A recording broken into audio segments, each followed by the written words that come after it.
something valuable to contribute that's nice and factual and friendly, which I think are the two most important things, so we don't sound like crackpots, which we can easily do. That's a very good recommendation for getting the foot in the door. I'm getting puzzled by people, Democrats and Greens alike, who seem to be running only for ego. Annoys me. Yeah, I want to underscore the importance of that too. And in my case in Western Massachusetts, before I ran for anything, I was appointed to different town committees, the Environmental Committee, the Economic Development Committee. I represented the town on the board of the Regional Transit Association. I did all these things. So people in town hall, they knew me, and I was a known entity. And you have to enjoy doing this kind of thing, and I did. You do get into the thick and rough and tumble of some of the local politics, but you learn to keep your head squarely on your shoulders and look forward and look up through it all. But Sherry, that's an excellent point. And my role in the committee here with the Green Party is to encourage exactly that. So I want to second what you're saying and what you're doing. It sounds also like you got to be known as a volunteer who worked, who was reliable. I had somebody use the word reliable on me, and I thought about it. I said, yeah. I had someone once when I was running locally who said, anyone who doesn't know who Sherry Wells is shouldn't be allowed to vote. You can't get better than that. Yeah. So I think, Scott, you obviously earned that as well. No, I did. I ran again. I ultimately ran against the incumbent who was great at lavishing patronage all over the area and had been kind of entrenched. And I first raised a few feathers, but I was proud to get the 20% of the vote. And I got a couple of endorsements that scared him because he was entrenched and, didn't know what was coming at him. But I started, as you said, Sherry, I didn't just come out of the blue, hey, I'm an angry person and I want to run for Congress. Yeah. I'm a neighbor who cares about things going on in the community. I have some ideas. I can work with people. And, I was active with my Green Rainbow Party local at the time. And we started encouraging people to run, and which is sometimes hard to do. Then I looked at myself in the mirror and I said, well, maybe I could do that. But it was after that, after already being involved. But the important part, one of the very important parts, and there's a whole book that someone left in a big green box for me when I took an office for the party, was Challengers to Duopoly, Why Third Parties Matter in American Two-Party Politics. And one of the biggest things he says is raising issues. And if it weren't for third parties, we wouldn't have Social Security, child labor laws, the Green New Deal, all of these things that the Democrats say, we invented that, bullcrap. No, they didn't. But we, the third parties, socialist or otherwise, the third parties bring these up. The people say, yeah, we want that. And it happens. We don't get elected, but it happens. So we have done a good job. Well, sometimes we do get elected. Well, yeah.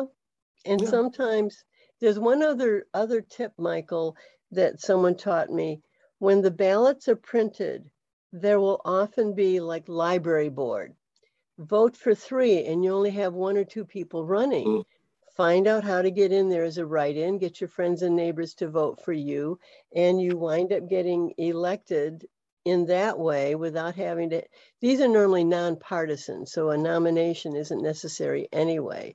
Later, you can tell people you're Green Party, but at that point, you're getting in, and I counted them as elected Greens. I got two people, 2 different little cities library boards. Someone said that we should be on every parks commission, and some of them are elected. We should be on every one of them in, well, he said the state. I'll go for the whole country because it's a natural green thing. Exactly. But I also tell people that I put it on that barrage of email. The Green Party is not only about the environment, but also about social justice, which is the green in your pocket, grassroots democracy, and nonviolence. And then I added to that elevator speech, we are the party of the 98% because we don't make that clear enough. In Michigan, we had some people that came in as the working class party, and all of a sudden they're getting half the votes I used to get because people are saying, oh, I'm working class, but they don't know a thing about the party and they don't know enough about ours, but that's our fault. That's what we can do something about. Yep. It's kind of like a friend that I have, Mark Andlick, that used to work for the Greens and now runs a podcast called Voice of the People Radio by and for the 99%. What's his podcast? Voice of the People Radio by and for the 99%. Oh, radio by and for the, okay. I can send you a link. Yeah, that would be. Is it Voice for the People? Voice. Yeah, if you can put it in the chat, that would be good because it was a little hard to hear you clearly. Sounds like you have my phone service. I don't know where they got the word smartphone. No, don't get me started on that. Okay. So what are you doing in Vietnam? I'm retired here. My husband and I have retired here several years ago. I was in Massachusetts, active with the Green Rainbow Party until about 2015, and then came here. But it's a. I've heard it's beautiful now. It is. Well, it's summertime. We're in the South, which is a little bit counterintuitively a little bit more comfortable than the North. But no, we like it. We like it here very much. All right. And yeah. Okay. Well, I'm going to duck out and get breakfast, but I hope we were able to be useful to you, Michael, for you getting up this early and trying so hard to get in. The link would be right here. Okay. All right. Yeah, we got the link in the chat. I see it. Aha. Okay. Montana. All right. Save chat. I'll have to listen in. Thank you. See you later, guys. And thank you for what you're doing.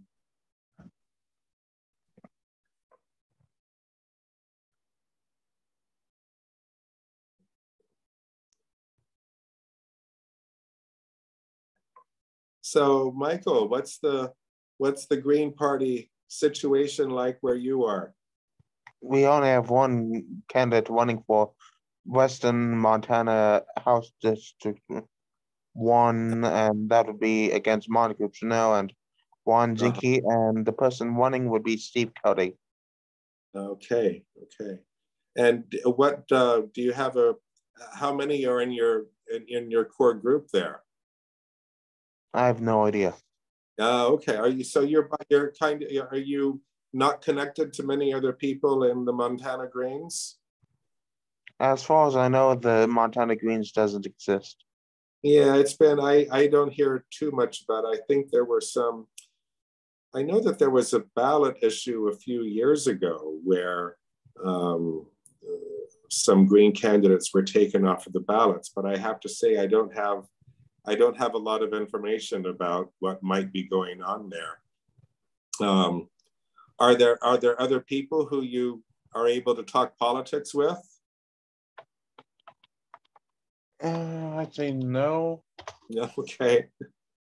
The only people that I know of that are Green Party that I'm able to talk politics with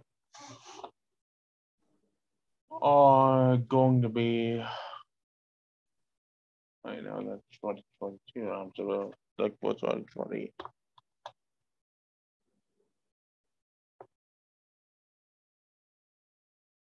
All going to be a friend of mine on Facebook, but that's it. Yeah, okay. Well, that's a start. That's a start. And that's a good way to start, meeting some like-minded people. It's just about, talking and, putting a few, Facebook is a great place to start. You could even make a Facebook page and call it Montana Greens or something like that. There's already a Facebook page called that. Okay. And are you part of that? I talked to them, but okay, good. That is a start. I don't talk politics to them mostly because last time I tried to talk politics to them, they what was it? Were there disagreements? No, it keeps saying the only thing that they kept saying was scroll up. Mm-hmm. If you want to do something like this, vote Green for Peace, was and then gp.org/register. Then as of March 2022, there were 5 people wanting to run for president and Green Party in 2024. Right. And then Green Party represents most Americans' views. Mm-hmm.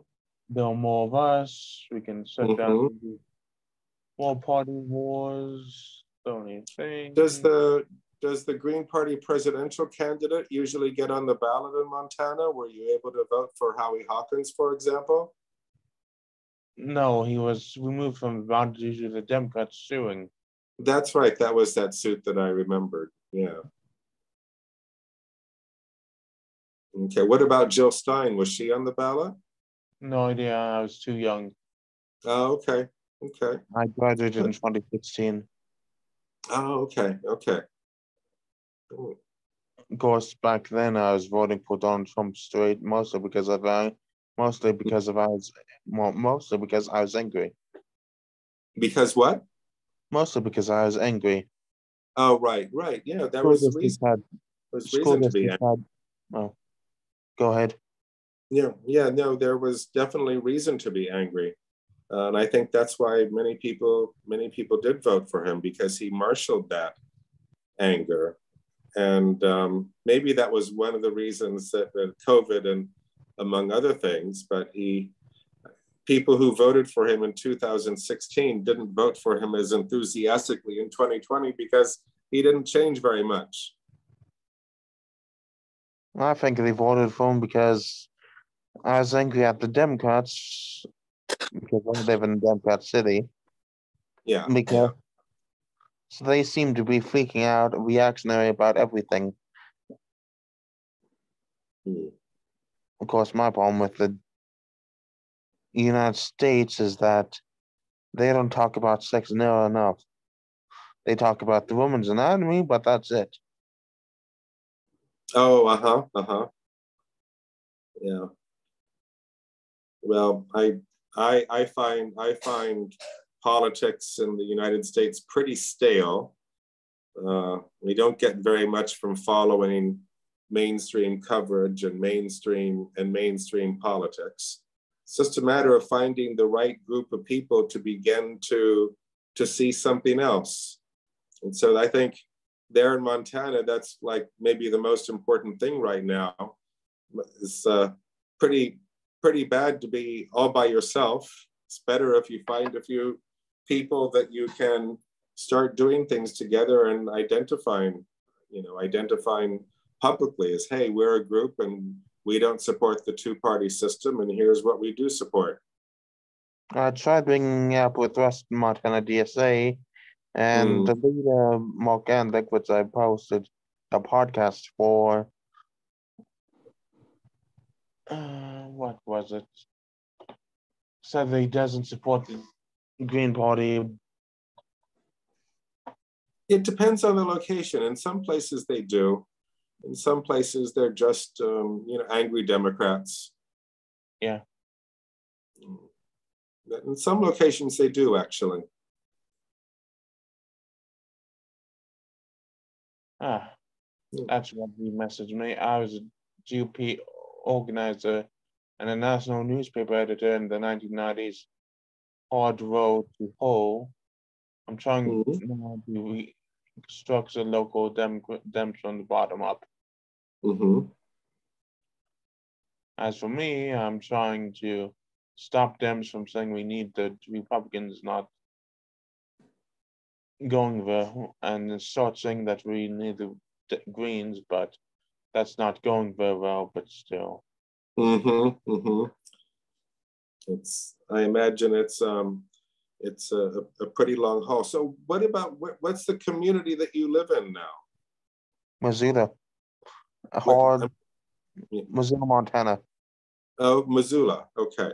Yeah. And so that's a pretty large city, isn't it? Isn't it like the largest in Montana or the second largest? One of the two. If you want overpriced housing, then I'd say go with Bozeman. If you want starting to get overpriced housing and a lot of gentrifications, I'd say go with Missoula. Okay, all right. And what are the local politics there like in terms of city council and different like municipal government? Hard, straight blue. Okay. I tried to, Daniel Cornino, a city council member for Ward 3, also a friend of mine, tried to pass or decriminalize entheogenics, such as psychedelic, and it failed.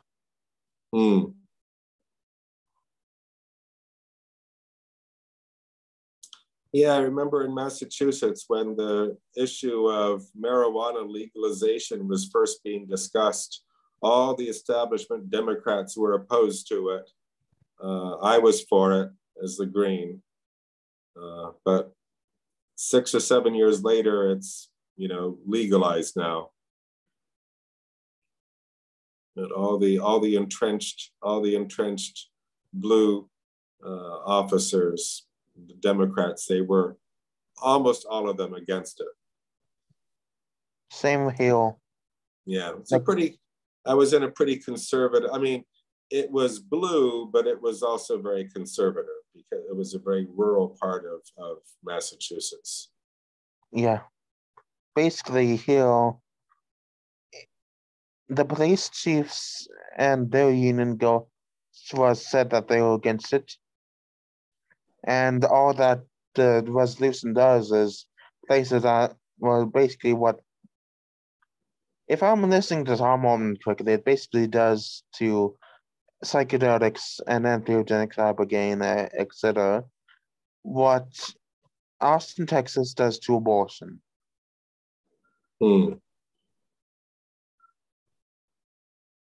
Basically places it on lowest amount. Well, no police funding can go to investigating and arresting people that possess it and etc.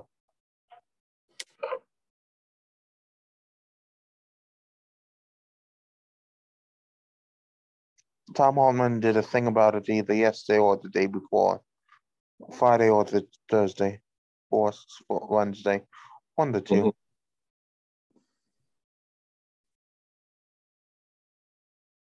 I'm going to send an email out letting people know that we are open. So just give me a moment here. Take your time. Okay.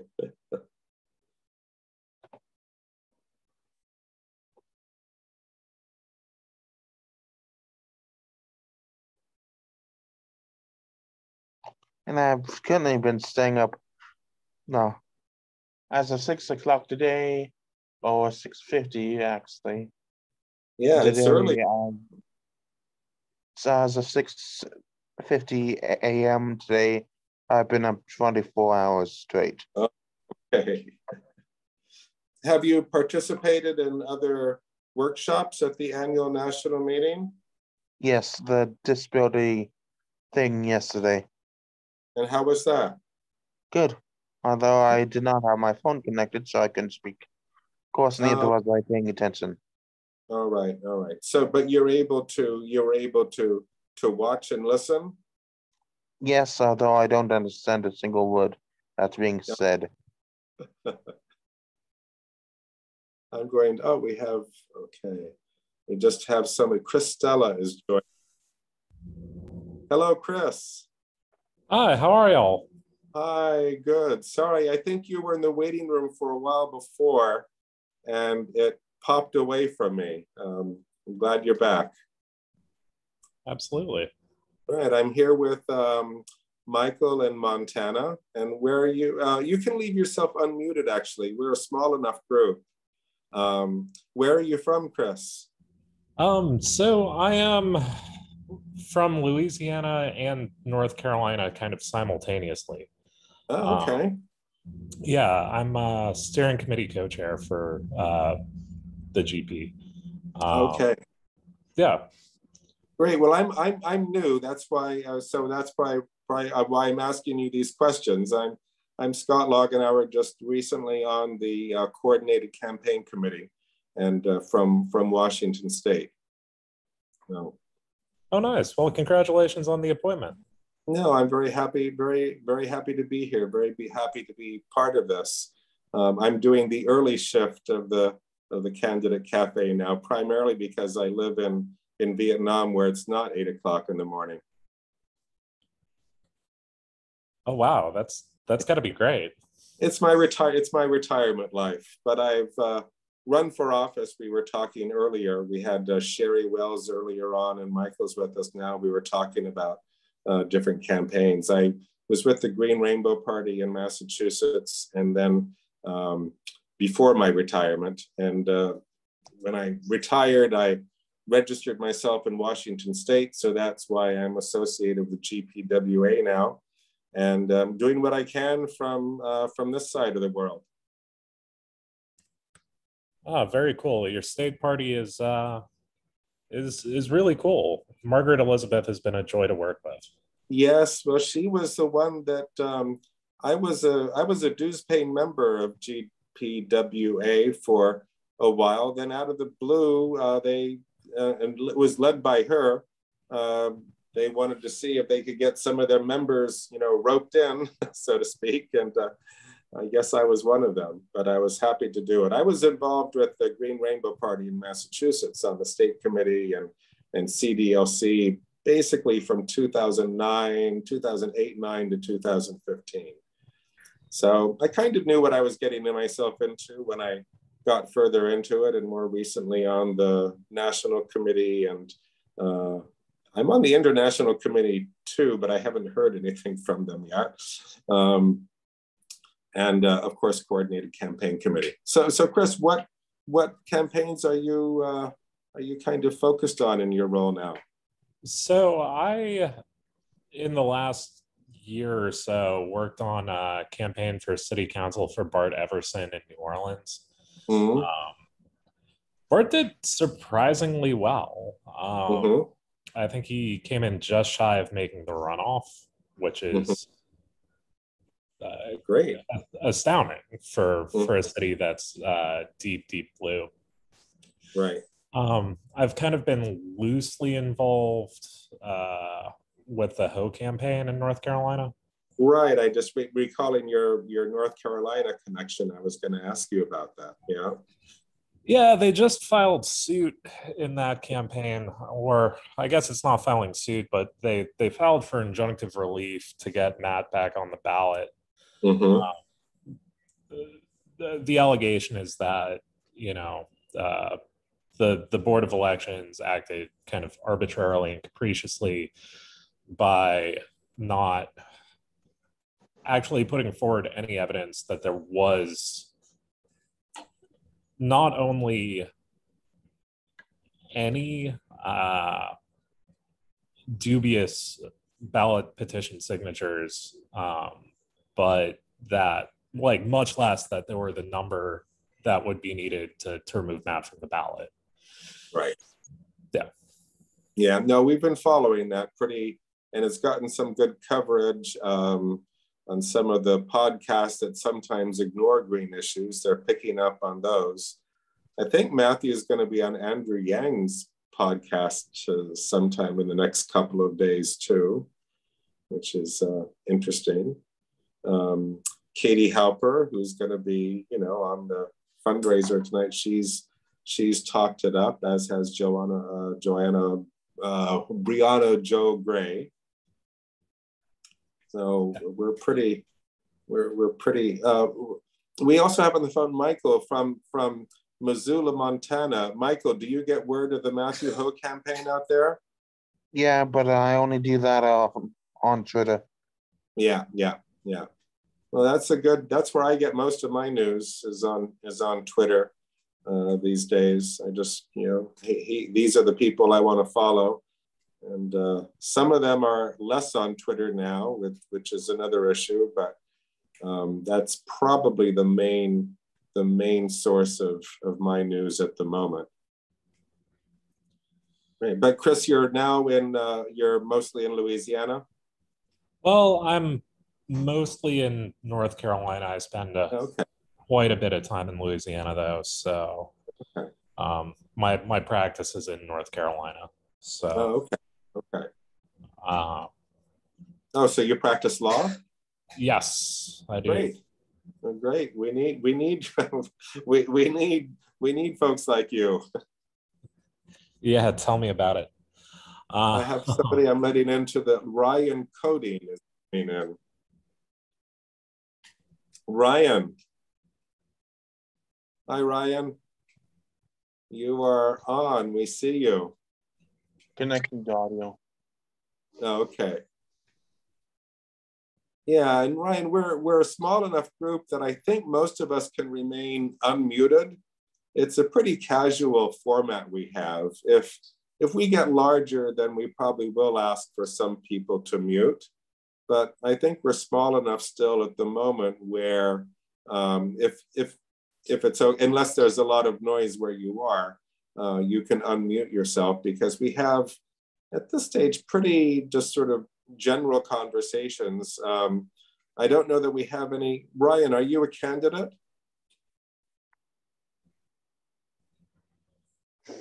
No, I'm not. Okay. So we don't have any candidates in the cafe right now. I think that's perfectly fine. We do have people who are, of course, immensely interested in candidates. I'll just quickly introduce myself to you. I'm Scott Loganauer. I'm on the Coordinated Campaign Committee. And we're just setting up these hours for people to drop in as you fellows are doing, to just, when we have candidates, we give them an opportunity to talk about their issues, even give them speaking practice to give stump speeches and whatnot, ask each other questions and network. But as I said, it's pretty informal. So no need to mute yourself unless there's a lot of noise where you are. And we're, and we'll just run with this. I don't think we have any, we're expecting some press to come in too, and the press might have questions about our candidates, but I'm not expecting too much of that at this early hour on Saturday morning. But we wanted to be here because some of us were going to be around anyway. So that's what we're doing. Ryan, where are you from? Born and raised in New Jersey. New Jersey. Okay, what part? South Jersey. Okay. Do people give the turnpike exit number to tell people where they're from? No, because it's more like that would be more like the interstate.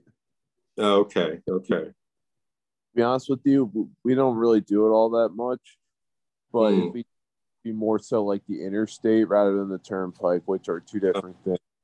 All right. Okay. So what's your Green Party life like in New Jersey? Pretty small. Like, do you know Barry Bodner? No, I'm kind of new to the national scene myself. So I heard your gubernatorial candidate at Matthew Ho's rally last week, but I don't know that I know too many Greens in New Jersey. The only Green I know is Barry Bodner. He actually, he was kind of giving me like the ropes about this party. Also, he helped introduce me to Right Choice, which is an organization that helps bring ranked choice voting nationwide, and I'm part of the New Jersey branch. Oh, great. That's so important. So are you working to get would it be a ballot initiative or would it be legislative lobbying? Do you know what a trigger ordinance is? What? You know what a trigger ordinance is? I've heard the term, but why don't you educate us? Oh, sure. No problem. So a trigger ordinance is so I'll give you an example of what a trigger ordinance is. I feel like this will be the best way to describe it. Marijuana legislation to legalize marijuana. So, or actually even to criminalize marijuana. Some towns, let's say in Pennsylvania, it's fully legal here, by the way. They have made trigger ordinances, which actually I don't even want to say they're really trigger ordinances. They're actually just more like the Justo laws. The nice people at the governorship in Pennsylvania decided they're going to honor it. Where when weed becomes decriminalized, actually no, I'm sorry, that was a horrible one.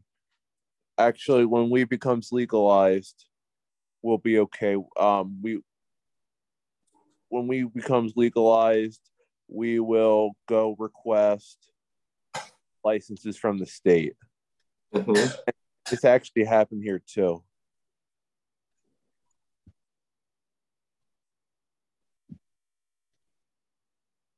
And that's what we're doing right now. We're doing trigger ordinances.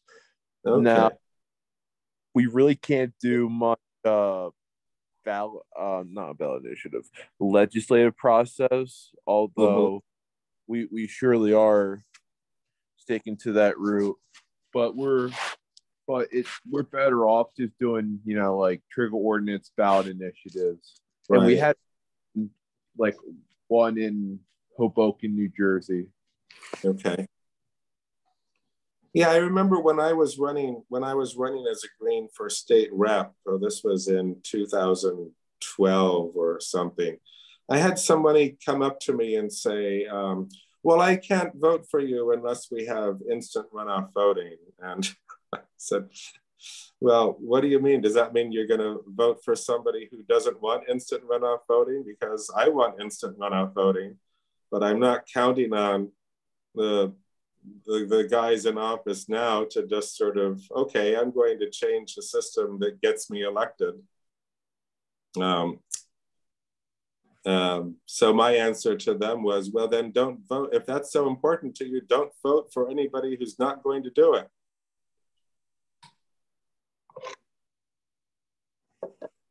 But we have Washington State as well. That's a lot of good people working to bring it in on different ballots in Washington State. And I'm all for that. I sign everything, I vote. If it's a ballot question, I'll vote. I'll make phone calls. But we have candidates who are running on instant runoff voting now, and hoping that that's, a way to advance it as well. Because I know that my opponent wasn't going to touch it.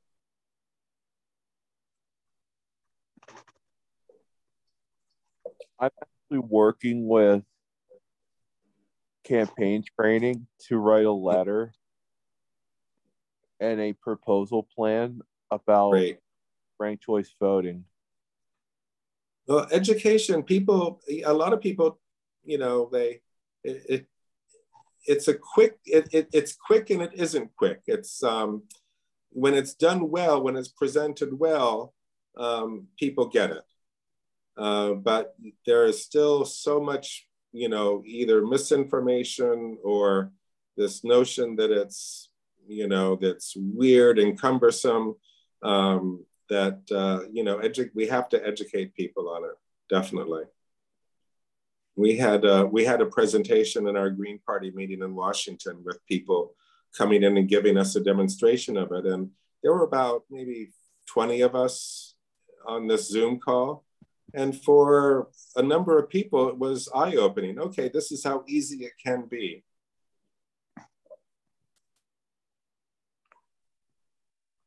Now, what's your timetable there in New Jersey? Do you have one for as far as, you know, the next juncture, the next thing that's going to happen there to advance it? Well, besides working with Right Choice, I can't really say what the next steps are. Okay. I can only say that working with them and traveling around the state to go to these county fairs to convince people why ranked choice voting is better than our current voting system. Mm-hmm. Is it a tough sell in New Jersey? Well, the people, I don't think so. Now, the legislators are a different story. Yeah, definitely. Definitely. It's easier to get the people than it would be to get the legislators. Yeah, yeah. No, it's you know, because for them, they're changing the system that got them into office.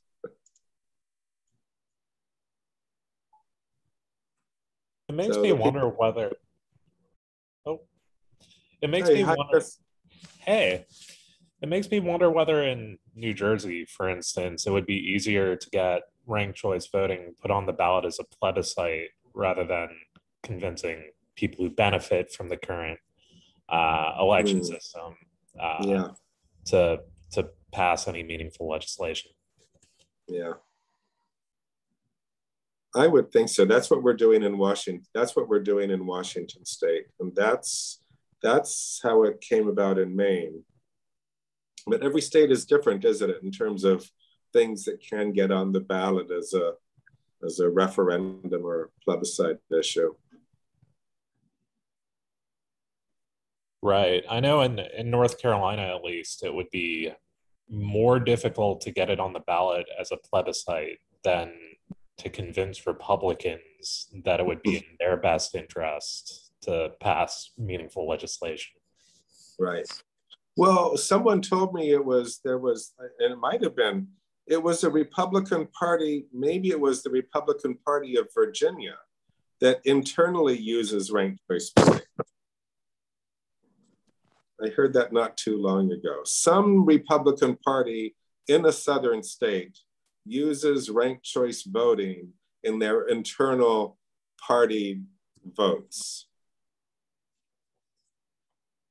That's really interesting. You know, I know which one it was, but that was one piece of information I got from this presentation that I attended not too long ago. Yeah, that's super fascinating. I know in Louisiana, at least, there's kind of a devil's marriage between the Green Party and the Libertarians to advocate for ranked choice voting in the state. Admittedly, the Republican Party in the state of Louisiana, however, does not have the same libertarian bent that it does in other states. So. Right. Yeah. Yeah. Well, Ryan, good luck to you in New Jersey. It's a lot of good work you're doing. Thank you, but it's going to take a lot more than luck. Well, true. Well, you know, my mantra when I was my mantra even now, persistence, clarity, and example. those three have always been my marching orders. So, you know, persistence, just keep at it. Clarity, be as clear in your messaging as possible. And example, set it. Well, I do. I appreciate that. Ryan, you said you didn't know many Greens in New Jersey? No, Barry Bodner is the only one I know. You should talk to Ahmed Al-Tuni. He's one of the steering committee co-chairs. Great guy, super active in the state party. If you're interested in more. Does he have? Do you know his email or phone number offhand? I do not, but if you want to pass me yours, I will pass it on to him. Sure. Yeah. And I think he's registered at this national meeting as well. So there. You should be. Absolutely. Yeah. It's you. I'm not that proficient on that groups app, but I think it has a way to see profiles of everybody who's registered and presumably make contact with them.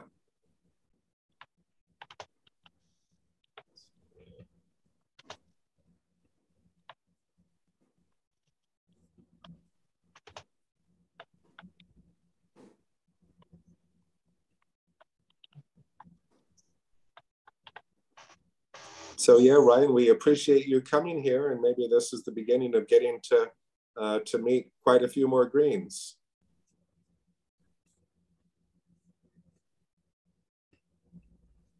Yes, I would love for that to happen. Great.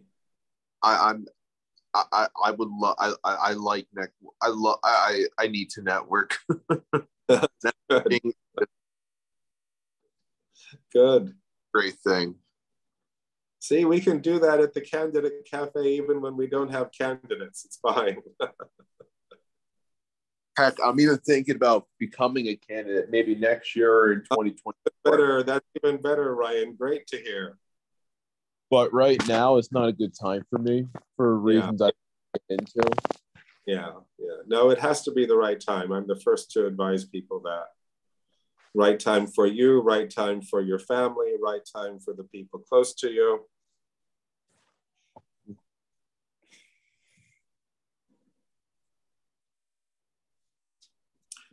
Chris, have you run for office in the past? I have not, and Okay. I'll tell you the truth, I don't actually intend to. I'm happy to do campaign work for anyone who wants, neither the states I live in or for national campaigns. Right. It's not for everyone. And some people like get pushed too much into doing it when it's not for them. And that's not, it's not for everybody. It was for me. I'm the first person to say it was, but it isn't for everybody. But we need people in all corners of the party organization. Well, I've been kicking around the idea for a decade now. Yeah. Of running for sheriff in a podunk county. Yeah. Because sheriffs, at least throughout the South, are generally elected positions. Right. And they have massive control over day-to-day jail operations, jail funding. Mm-hmm. And the only reticence I have is that while I could certainly do immediate good in a sheriff's position, the counties in which I'd be likely to even come close to winning are deep red. Right. And in the counties that I might get away with my politics, Democrat strongholds. Yeah, it's an offshoot of a campaign. Obviously, you need to a candidate to be a good candidate needs to want to win, or at least to score, you know, clear points. But one of those points could be just building locals, building networks of people, and grooming others. So don't, you know, I wouldn't allow the prospect of, oh, there's, you know, low chance of electoral victory to be the only reason not to do it, because there are others. I didn't win my offices, but I scored a lot of points. I made people nervous. I grew our local organization, something that was bigger than it ever was. And it was the best thing, one of the best things I've done in my life. So, but it, you know, you just have to be clear about what, oh, we have somebody else coming in. Let me let them in from the waiting room. Anyway, there's many reasons to run. My first involvement before I was a candidate, I was the treasurer to a Green Party sheriff campaign in Western Massachusetts. Good night. Hello, A.M. Piper, but the Zoom name says. Welcome.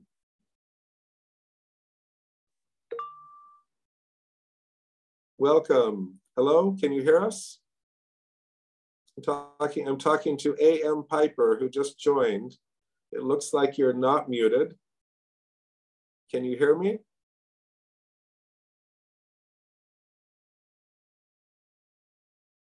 Can you hear me?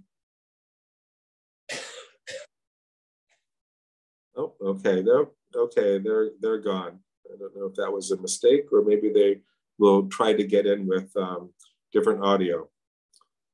Great.